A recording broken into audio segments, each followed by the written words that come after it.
بلوچستان میں جو عوامی یا سیاسی حقیقی میں اس کو کہتا ہوں کہ سیاسی جماعتیں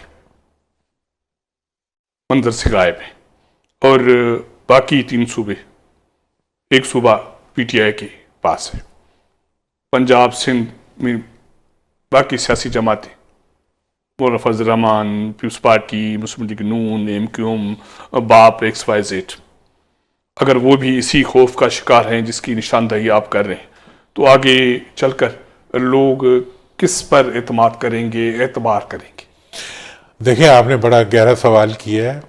آپ کر بھی سکتے ہیں، آپ کا علم بھی اتنا ہے۔ میں یہ سمجھتا ہوں کہ سندھ اور پنجاب، ٹھیک ہے نا جی، کسی حد تک خیبر پختونخوا بھی، یہاں کے سیاستدانوں نے اپنی ریلیونس کو انٹیکٹ رکھا ہے۔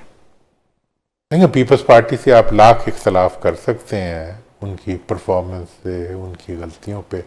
بات بہت لمبی ڈسکشن ہو سکتی ہے،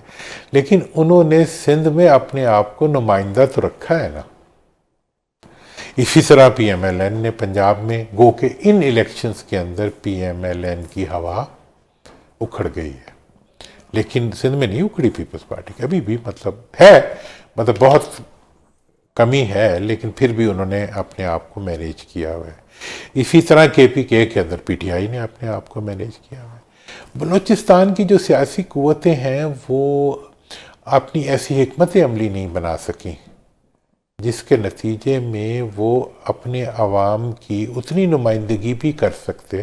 جتنے سندھ اور پنجاب والے کر رہے ہیں۔ وہ بالکل ہی اپنے آپ کو انہوں نے پس پشت ڈال دیے اور بہت ہی گیو ان کر دیے، اور اگر طاقت مل بھی جاتی ہے تو پھر بھی وہ اتنی بھی ڈیلیوری نہیں کر سکتے جتنے یہاں کے لیے سیاستدان کر لیتے ہیں۔ تو میں سمجھتا ہوں کہ یہ ایک بہت بڑا چیلنج ہے پاکستان کے لیے اور بلوچستان کے لیے۔